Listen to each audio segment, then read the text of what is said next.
I'm going to keep this short and sweet and stupid simple. I can tell you right now, knowing the track record and character of Sam Altman of OpenAI and Larry Ellison of Oracle, they do not care about this city and its people. To think we are expected to pay a single penny to support psychopath billionaire AI pet projects is insanity to me. You are telling me that bending over to big tech bros is the only way to keep Port Washington afloat and able to afford maintaining and improving our own infrastructure. If so, what have you been doing as a mayor to make sure that's not the case? I'm sure there are other business ventures, agreements, and opportunities that would be more appropriate and fits the profile of what this city stands for. I get it. These companies and developers are big, powerful, rich, and scary. They absolutely have the resources to sue this little town into the ground if we oppose their plans. It has happened many times across the nation with other data center projects. So I don't know if this was an impossible fight to begin with, being plopped into your lap like some gun under the table deal, and leaves you stuck with negotiating on behalf of us with these entities. But I think we can all agree we would like to see you have a little more spine. Every meeting I have gone to, it has been unanimous yeses and little questions asked by all of you sitting here tonight. Do your job and represent your constituents. Bottom line, you have not. For something as big as this, where was the referendum? Think on it.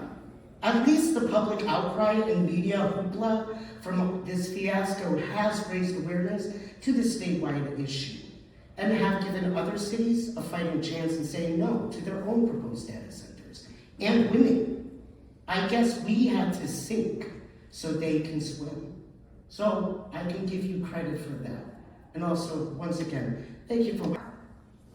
So I understand that you talk about the future. You say that this project, think of the future, think of all the jobs it will bring, think of the big step we're taking, the step we donate on the staircase to a better future, and you're like, look, the future, and we see the future, and you're pointing us to the tip of the future iceberg. There's also the bottom of the future iceberg. The bottom is environmental destruction. When you talk about the data center, you also talk about the power lines being raised through the natural forests and wetlands and habitat for animals. Are construction jobs going to grow trees? They actually do the opposite. And when you talk about the closed water system compensates for the fact that it's not draining anything. They're adding stuff. They'd add chemicals that could potentially get into the ecosystem and harm those in the ecosystem. So how are you going to compensate for the damage caused by the future? Because we see the big sparkly neon sign that says innovation, and the downside to the neon sign is all the cables that could just one day snap, and all the chemicals from the cables will go into the ecosystem and the animals in it. Alternate route for the high voltage power lines stemming from your planned data center that will not be using existing lines or be underground like it was suggested. They will be 10 to 12 feet wide at the base and 120 to 150 feet tall. I am not from Port Washington, but because I am on the alternate route, I now have to worry about things that I never imagined when we bought our place 7 years ago.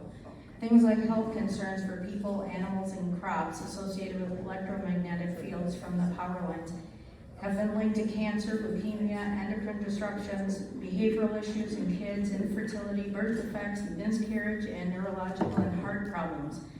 There are safety concerns regarding fire and electrocution from down lines. There are increased insurance rates for fire coverage and the potential for some properties to be uninsurable. The property values of real estate near power lines is typically 3 to 10% lower than similar properties not near lines. Interference with electronics would impact phone reception, cable, and computers, making work from home difficult. Noise pollution, called corona discharge, is a constant hum associated with high voltage lines that torment people, livestock, and wildlife. Other areas with these type of lines report an increase in electrical rates despite what they're telling us. Voltage fluctuations called sags and swells can cause electronic devices to malfunction, crash, or fail permanently by operating outside their designated voltage range. Most importantly, this is infringing on our life, liberty, and pursuit of happiness when we can't go outside and enjoy our property without the intrusion and health risk associated with these power lines. Critically, how do you explain the improper exertion of eminent domain when the use is to enrich a private corporation? How do you explain how Port Washington gets to enter into a deal that will benefit them short-term at the expense of nearby towns and counties? How do you explain this location for the largest data center in the world? This should be in a desert or Alaska or a middle state or whatever the heck, but not here by the Great Lakes. Other data centers will attest to how much water will be used. It is not simply air-cooled. Please explain the plan for the towers in 10 to 20 years when the useful life of the data center has been exhausted, and what will be done with the 1,900 acres. And by the way, the We Energies guy just told us that there was going to be an additional 2,000 acres required. I'm going to start with a quote from the New York Times in reference to the most similar facility I've seen built in the nation, Project Rainier by Amazon in Indiana. Quote, on a typical week, 4,000 workers are on site. If you're not familiar, local hotels have been full, and there has been such an uptick in congestion and traffic accidents that Amazon agreed to pay $120,000 to cover additional traffic enforcement and an additional $7 million for road improvements due to crumbling infrastructure. And I'm wondering why you haven't mentioned how destabilizing this might be for the northern Port Washington community as a whole, both city and town. In the same article, they talk about the company has requested to pump 2.2 million gallons of groundwater an hour for 730 days, a process known as dewatering.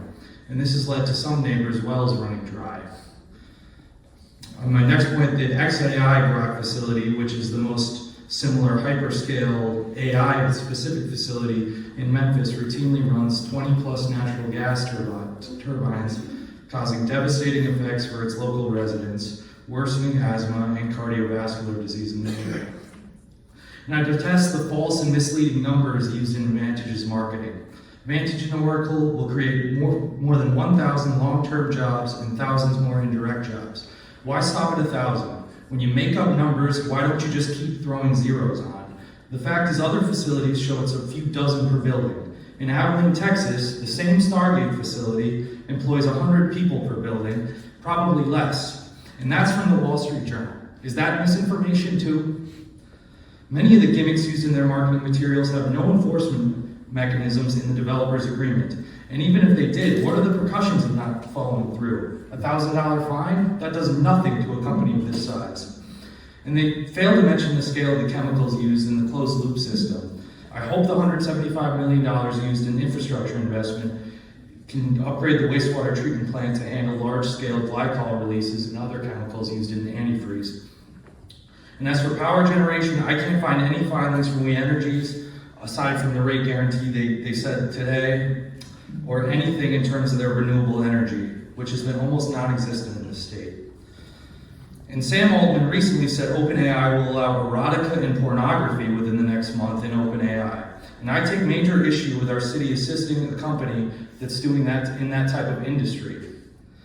The entire industry as a whole is speculative investment based upon the quest for superintelligence, which many believe is unattainable. So I ask, what is progress? And what is progress worth? Is it worth minimal job creation long-term, aside from the union members I do have a lot of respect for? Is it worth my family's well running dry? Is it worth my neighbors being diagnosed with cardiovascular disease? Thank you, Kill. Is it worth Port Washington? First, about this hat. I used to buy a hat that had a logo on it or a brand, and at one point in time I thought it was better to have a message that was more fulfilling to me and my community than a brand from an organization that I gave money to. And I think there's a little bit of a story in there for us tonight. I also want to talk about this fact sheet, and while there is facts in here, the facts are not impressive. We talk about planting 2,230 trees. The average acre of a densely wooded lot takes 440 trees.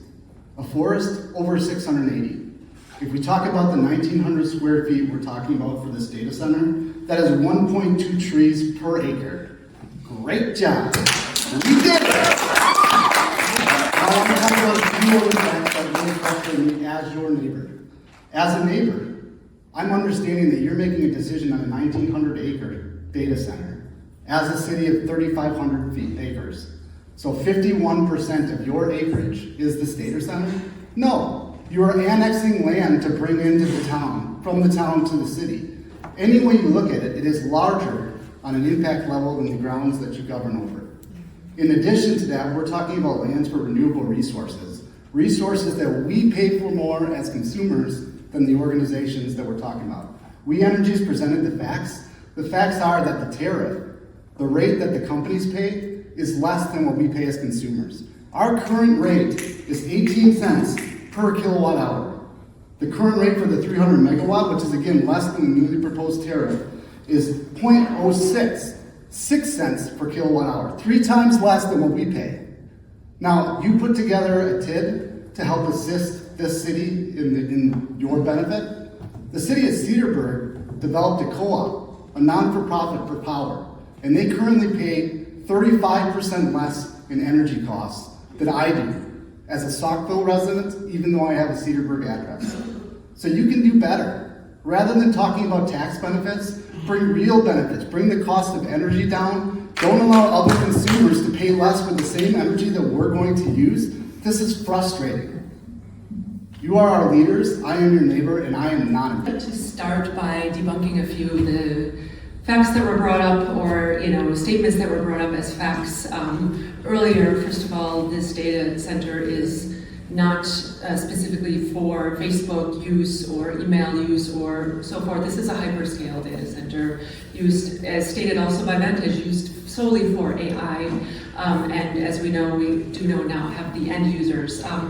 Secondly, with regards to the jobs, now we've heard a number of numbers thrown out to us. First it was 1,000, then it was 2,000, then 3, then 4, then 5, now it's up to 6,000, I saw apparently, jobs, right? What is the number? First it was then 300 permanent jobs, now it's 1,000 permanent jobs. Do you have this in writing somewhere? The high school teacher here from Port Washington who is for it, he is for it with that very, very large caveat. He said he demands that this is held to, must be written down in writing, and this must be guaranteed. Where are the guarantees for the citizens for the future of Port Washington? I'd like to also point out that Vantage and Digital Bridge, its parent company, can't even guarantee the future of AI to their own shareholders. This is their earnings presentation from the third quarter of this year, from October 30th. And right on the second page, they have a statement, cautionary statement, regarding forward-looking statements, in which, quote, they say, while the company believes that the portfolio companies of its funds, so Vantage is in there, Port Washington is in here as one of 11 global data center businesses. They're already including us as their profit base for their global shareholders and stockholders, okay? And so they're warning their own investors that while the company believes that the portfolio companies of its funds or investment vehicles will offer services to support companies engaged in artificial intelligence development and related products, AI technologies and their current and potential future applications, as well as the legal and regulatory frameworks within which they operate, continue to rapidly evolve. And it is impossible to predict the full extent of current or future technology needs and the risks related thereto. The risk exists that portfolio companies' current technology infrastructure, systems, or products may become obsolete, or less competitive due to the emergence of new technologies, innovations, or industry standards. The company cautions investors not to unduly rely on any forward-looking statements. Thank you.